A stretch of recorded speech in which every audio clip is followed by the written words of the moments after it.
Assalamualaikum warahmatullahi wabarakatuh. Kami dari kelompok 1 beranggotakan saya, Ira Saskia dengan NIM H0512111078. Nama saya Setiawan dengan NIM H0512111057. Saya Arif Nahiraya dengan NIM H0512111061. Saya Anurial Fitrayah Taufik dengan NIM H0512111054. Pada video kali ini kami akan membahas mengenai reproduksi hewani. Yuk simak bersama.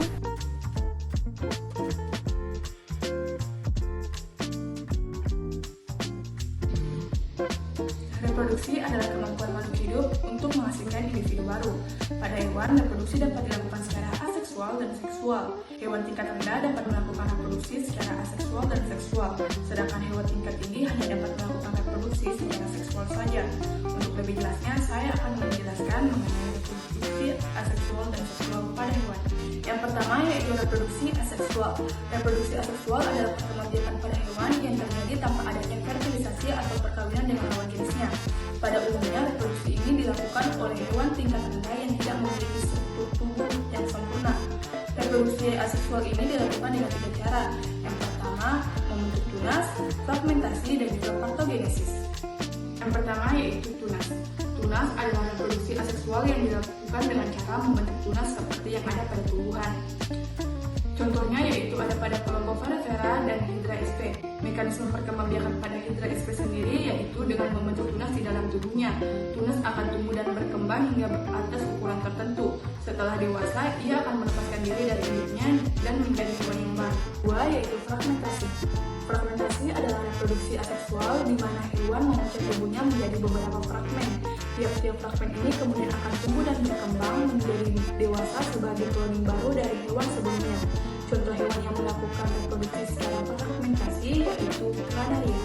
Yang ketiga yaitu partogenesis. Partogenesis adalah reproduksi aseksual di mana betina menghasilkan ovum tanpa adanya proses fertilisasi. Contohnya lebah, semut, kutu air, dan kutu daun. Pada lebah, ovum yang dibuahi akan tumbuh menjadi lebah betina, sedangkan ovum yang tidak dibuahi akan tumbuh menjadi lebah jantan. Lebah betina bertugas sebagai pekerja, sedangkan lebah jantan bertugas untuk menghasilkan sperma untuk membuahi ovum yang dihasilkan oleh lebah ratu. Lebah ratu adalah lebah yang menghasilkan telur. Nah, telur inilah yang nantinya akan menetas menjadi lebah jantan dan lebah betina. Yang kedua yaitu reproduksi seksual.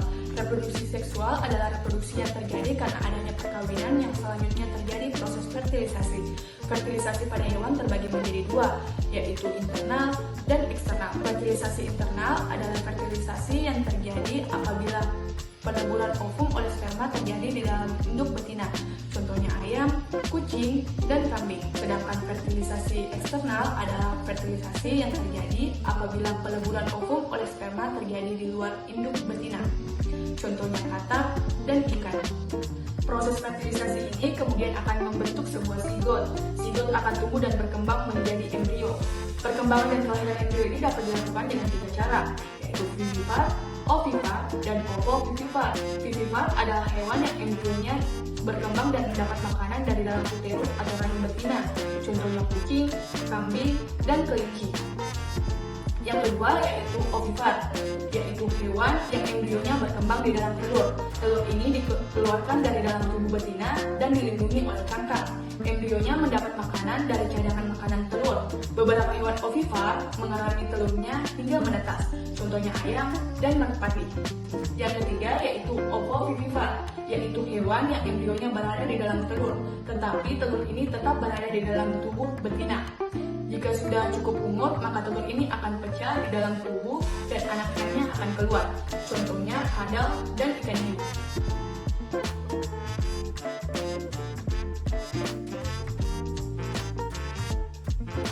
Pengertian spermatogenesis. Spermatogenesis adalah proses pembentukan sel sperma dari spermatogium pada reproduksi jantan. Proses spermatogenesis terjadi di tubuh seminiferus testis yang melewati serangkaian tahapan serta diikuti oleh kematangan pada epididymis. Proses atau tahapan spermatogenesis dibagi menjadi 3, yaitu yang pertama spermatositogenesis, yang kedua tahap meiosis, yang ketiga tahap spermatogenesis. Spermatosigenesis. Pada tahap ini, spermatogenia yang sudah mengalami mitosis berkali-kali akan menjadi spermatosit primer, memiliki sifat diploid 2N. Tahap meiosis. Tahap meiosis dimulai ketika spermatosit primer mengalami meiosis 1 dan menghasilkan spermatosit sekunder yang N kromosom atau haploid. Spermatosit sekunder masih akan membelah lagi secara meiosis 2 sehingga membentuk 4 spermatid haploid. Dan terakhir adalah tahap ketiga, yaitu tahap spermatogenesis. Pada tahap ini terjadi sebuah transformasi antara spermatid menjadi spermatozoid. Dan terakhir adalah tahap ketiga, berupa 4 spermatozoa atau sperma yang sudah matang. Pada saat spermatid pertama dibentuk, bentuk sel-sel pada spermatid tidak jauh dengan sel-sel epitel. Namun ketika sudah mulai memanjang, akan berubah menjadi sperma yang kemudian bentuknya terlihat berupa kepala dan ekor.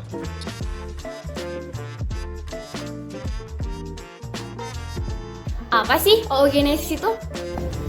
Oogenesis merupakan proses pembentukan sel kelamin betina atau ovum yang terjadi dalam organ bernama ovarium. Nah, berbeda dengan spermatogenesis yang terjadi ketika anak laki-laki memasuki fase pubertas, oogenesis pada anak perempuan bahkan telah terjadi sebelum anak perempuan tersebut lahir. Nah, pada saat baru lahir, anak perempuan sudah memiliki bakal sel ovum atau sel primordial sejumlah 200.000 hingga 20 juta sel.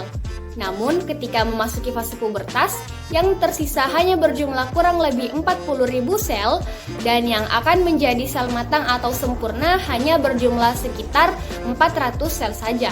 Berikut adalah proses terjadinya oogenesis. Perhatikan video di atas.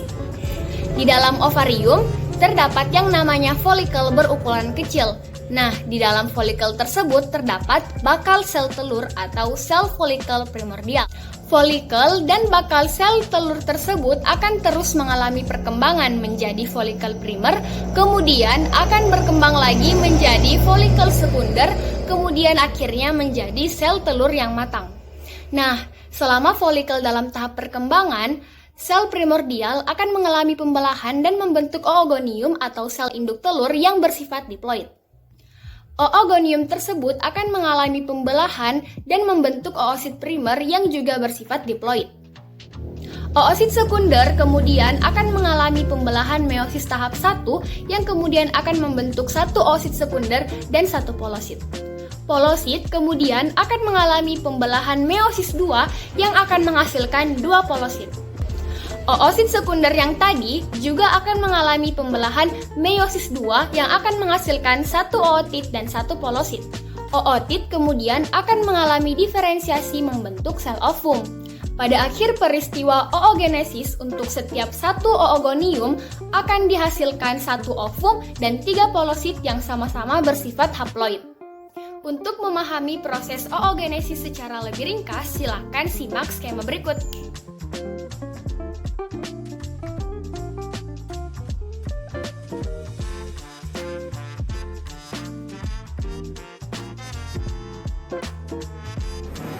Selanjutnya, kita akan membahas mengenai hermafroditisme. Seperti yang kita ketahui, reproduksi seksual membutuhkan jantan dan betina. Ternyata, ada beberapa makhluk hidup yang memiliki dua alat kelamin pada satu individu yang disebut hermafrodit. Hermafrodit adalah individu yang memiliki dua alat kelamin, yaitu jantan dan betina, yang dapat berfungsi penuh. Hermafrodit sering kita jumpai pada tumbuhan dan beberapa hewan, dan adapun beberapa hewan tersebut antara lain: yang pertama, ikan badut. Semua ikan badut dilahirkan dengan jenis kelamin jantan. Akan tetapi, seiring berjalannya waktu, ikan badut jantan yang dominan akan mengubah jenis kelaminnya menjadi betina. Proses ini disebut hermafrodit berurutan.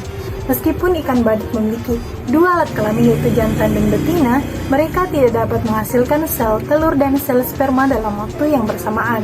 Ikan ini hidup berkelompok dan hanya terdapat dua ikan yang terbilang dewasa untuk melakukan perkawinan. Ikan lainnya merupakan ikan kecil yang berjenis kelamin jantan. Jika terjadi sesuatu pada ikan betina, maka ikan jantan akan berubah jenis kelamin menjadi betina dan mencari jantan lain untuk berkembang biak. Yang kedua, siput pisang. Siput pisang memiliki dua jenis kelamin yaitu jantan dan betina. sehingga digolongkan dalam hewan hermafrodit. Meskipun memiliki dua alat kelamin, hewan ini dapat bereproduksi secara berpasang-pasangan maupun sendiri. Namun, hewan ini bereproduksi sendiri jika tidak menemukan siput lain, dan hal ini sangat jarang terjadi. Yang ketiga, kadal cambuk. Hewan ini mampu membuahi dirinya sendiri tanpa bantuan hewan jantan. Hal ini disebabkan karena sebuah kadal yang terlahir berjenis kelamin betina. Cara reproduksi hewan ini unik. Kadal betina akan saling merangsang ovulasi. Lalu, kadal yang berada di atas bertelur dengan ukuran yang lebih kecil, sedangkan kadal yang berada di bawah akan menghasilkan telur dengan ukuran yang lebih besar. Yang keempat, kadal naga berjanggut. Kadal naga berjanggut ini juga memiliki kemampuan untuk mengubah jenis kelamin dari jantan menjadi betina. Kemampuan kadal naga berjanggut ini telah ada sejak ia masih dalam telur. Hal ini dapat terjadi secara alami dan dipengaruhi oleh perubahan iklim. Yang kelima, ikan nurase. Berbanding terbalik dengan ikan badut, ikan ini betina yang akan berubah menjadi jantan. Ketika ikan jantan dominan meninggal, ikan betina akan mengubah jenis kelaminnya dan menggantikan memimpin kawanannya. Perubahan organ seksual dari betina menjadi jantan memerlukan waktu kurang lebih 2 minggu. Ikan betina yang telah berubah menjadi ikan jantan memiliki sifat yang lebih agresif. Hal ini untuk mengamankan wilayah dan ikan betina yang akan dibuahi.